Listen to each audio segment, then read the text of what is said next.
এই মাটির হাঁড়িটা দিয়েই আজকে বানাবো গ্রাম বাংলার সেই আদিম প্রযুক্তি চিরাচরিত ব্যবহৃত মাটির উনুন বা রান্নার চুলা, যা খাবারে নিয়ে আসে অনন্য স্বাদ।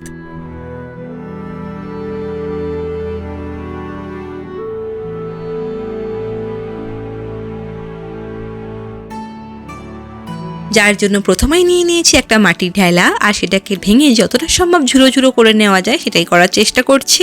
এরপর জল দিয়ে ভালোভাবে মাটিটাকে মেখে নেব। এটা বানানো যদি সাকসেসফুল হয় তাহলে মাটি দিয়ে বানানো এটাই আমার প্রথম জিনিস। তো এতবার গ্রামের দিকে ঘুরতে গিয়েছি যে সেখানকার মাটির তৈরি উঠান, ঘর, বিশেষ করে এরকম উনুন যেটা দেখলে আমার এত ভালো লাগে, তখনই মনে হয় যে রং তুলি নিয়ে বসে যাই, মাটির ওপর আলপনা দিয়ে জায়গাটাকে সুন্দর করে সাজিয়ে তুলি। কিন্তু ঘুরতে গিয়ে অগত্যা সেটা তো সম্ভব নয়। তো যাই হোক, সেখান থেকে ইন্সপায়ার হয়ে আজকে আমার এই উনুন বানাতে বসা। হাঁড়ির নিচের দিকটা গোল করে ভেঙে নিয়েছি, আর এটা করতে গিয়ে একটা ছোট্ট ব্লেন্ডার হয়ে গেছে। প্রথমেই আমি উনুনে জাল দেওয়ার জন্য যে হোলটা থাকে সেই গর্তটাকে তৈরি করার জন্য হাঁড়িটাকে মাঝখান থেকে কেটে নিয়েছিলাম। তো এরপর নিচের দিকটা ভাঙতে গিয়ে সেই মিডিলের যে পার্টিশন পোর্শনটা সেটাও কিন্তু ভেঙে যায়। তো এখন আর কি করা যাবে, এটা দিয়েই আমি উনুনটাকে তৈরি করব। যদিও পার্টিশনটা থাকলে আমার এটা বানাতে আরো বেশি সুবিধা হতো। একটা কার্ডবোর্ডের ওপরই বসিয়ে আমি এই উনুনটাকে তৈরি করব, যাতে পরে কার্ডবোর্ড থেকে এটা ইজিলি তুলে নেওয়া যায়। তো হাঁড়ির মুখটা নিচের দিকে রেখে কার্ডবোর্ডের উপর বসিয়ে নিয়ে এরপর কাদা আর ভাঙা হাঁড়ির টুকরোগুলোকে মাঝখানটা দিয়ে ভেতরটা ভালো করে ফিল আপ করে দিয়েছি। তারপর একে একে কাদার প্রলেপ দিতে শুরু করেছি। এরপর মিডিয়াম সাইজের কাদার বল বানিয়ে নিয়ে হাঁড়ির ওপরে 3 দিকে বসিয়ে নিয়েছি, আর এরপর কাদা দিয়ে ভরাট করতে করতে উনানের মতো স্ট্রাকচার তৈরি করছি। তো প্রথমে মোটামুটি একটা স্ট্রাকচার দাঁড় করিয়েছি, পুরোটা একেবারে তৈরি করছি না, কারণ আমার এমনিতেও ভয় লাগছিল এর উপর আবারও মাটি চাপে যদি এটা আমি স্ট্রাকচারটা একবারে ঠিক করতে চাই হয়তো ভেঙে যেতে পারে। তাই এটা সারাদিনের জন্য আমি রোদে শক্ত হওয়ার জন্য ছেড়ে দেবো। এরপর ধীরে ধীরে যখন এই স্ট্রাকচারটা উনানের শেপ নিচ্ছিল, তো এটা একটা অন্যরকমই অনুভূতি, কারণ প্রথমত আমি ফার্স্ট টাইম মাটি দিয়ে কিছু একটা তৈরি করছি, আর সেকেন্ড অফ অল এই এক চান্সে এরকম এই জিনিসটাকে বানানো আর তার মধ্যে এত দিনের একটা ইচ্ছা পূরণ হচ্ছে।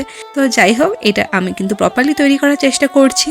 আর মাঝে মধ্যে ভেজা হাত করে উনুনের 4 ধার দিয়ে আমি হাতটা আলতো হাতে বুলিয়ে নিচ্ছি। এতে করে কাদা মাটিগুলো একটু প্লেন হচ্ছিল আর স্ট্রাকচারটা আরো দেখতে সুন্দর হচ্ছিল। আমি কিন্তু এই পুরো স্ট্রাকচারটা একবারে বসে বানিয়ে ফেলিনি। আমি এটাকে অলরেডি 2 বার করে আলাদা আলাদা করে শুকাতে দিয়েছিলাম, একটু একটু করে শক্ত হচ্ছিল, আর তারপর থেকে আবার লেয়ার চাপিয়ে এই পুরো স্ট্রাকচারটা কিন্তু তৈরি করছি। আমি একটা ব্রাশও নিয়েছি আর সেটাকে ইউজ করছি এই উনুনের ভেতরে পোর্শনটাকে ভালোভাবে প্লেন করার জন্য। এটা যতটাই প্রপার হচ্ছে আর ততই আমার অদ্ভুত লাগছে। মনে মনে তো ভীষণই আনন্দ হচ্ছিল, কারণ মাটি দিয়ে কোনো কিছু বানানোর ইচ্ছা ছোটবেলা থেকে হয়তো সবারই থাকে। তো ছোটবেলায় কাদামাটি ঘাঁটা, সেটা দিয়ে নানান রকম জিনিস তৈরি করতে চাওয়া, যেমন খেলনা বাটি তৈরি করা আর তার সাথে ঠাকুর তৈরি করার চেষ্টা, কিন্তু সেই সকল চেষ্টা সফলভাবে ব্যর্থও হয়। তো এই এক্সপিরিয়েন্স বোধহয় কম বেশি সবার মধ্যেই আছে। তো চলো, আশা করছি উনুনটা আমি তৈরি করে ফেলতে পারবো। হয়তো অনেকেরই মনে হতে পারে যে এটা বানানো আর এমন কি ব্যাপার, বা হয়তো এটা বানানো খুবই সোজা। হ্যাঁ, হয়তো সত্যিই সোজা, কিন্তু নিজের হাতে বসে এটা এক চান্সে তৈরি করা এটাই আমার কাছে অনেক বড় ব্যাপার। কাজ যত এগোচ্ছিল আর যত শেষের মুখে, ততই ভালো লাগার চেয়েও বেশি আসছিল স্যাটিসফ্যাকশন। এরপর আবারও ছেড়ে দিয়ে পরের দিন যখন একটু একটু করে ক্র্যাক আসছিল, তখনই জল আর একটু কাদা দিয়ে একটু টুকরো কাপড় নিয়ে ভালো করে চারিদিক থেকে আলতো হাতে ঘষে ঘষে এই কাদার জলটা দিয়ে প্রলেপ দিয়ে নিচ্ছিলাম। আর এরপর আবারও সারাদিনের জন্য এটাকে ছেড়ে দিই রোদে শুকাতে দেওয়ার জন্য। আর তারপর সবশেষে নিয়ে বসে পড়ি অ্যাক্রিলিক সাদা কালার। এটাই সব থেকে মেইন ব্যাপার, যার জন্য এত খাটাখাটনি, শুধুমাত্র এই ইচ্ছাটুকু পূরণ করার জন্য যে মাটির উপর আমি কিছু আলপনা ডিজাইন করব।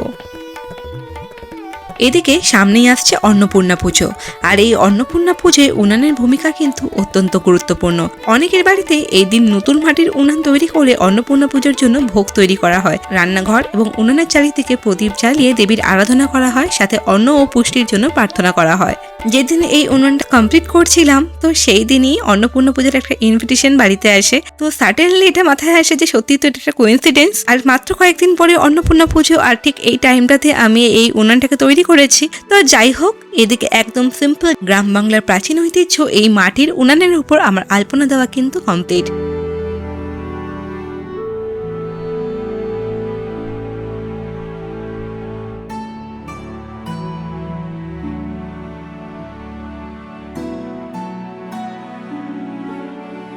মোটামুটি দেখো, এরকম সাইজের একটা হাঁড়িও ভালো মতো এর উপর বসে যাবে, আর চাইলে কিন্তু অল্প কিছু রান্নাও করা যেতে পারে। কিন্তু এটা যেহেতু আমার প্রথম বানানো মাটির জিনিস, তো আমি এটাকে রান্নার কাজে তো একেবারে ইউজ করব না, বরং এটাকে সুন্দর করে যত্ন করে গুছিয়ে সাজিয়ে রাখবো।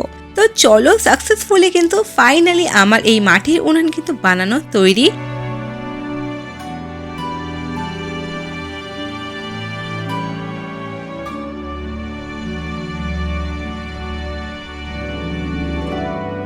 তবে এই হাঁড়িটা বসানোর পর কিন্তু এটা দেখতে আমার ভীষণই সুন্দর লাগছিল, জাস্ট অসাধারণ। আর ঠিক ততটাই স্যাটিসফ্যাকশন। তো অনেক দিনের ইচ্ছা আমার পূরণ তো হয়ে গেল। এখন তোমরা বলো যে এটা তোমাদের দেখতে কেমন লাগছে আর তার সাথে আমার ভিডিওটা কেমন লাগলো। ভিডিওটা যদি ভালো লেগে থাকে অবশ্যই করে লাইক করো, শেয়ার করো। চলো দেখা হচ্ছে আবার নেক্সট নতুন কোনো ভিডিও নিয়ে খুব তাড়াতাড়ি।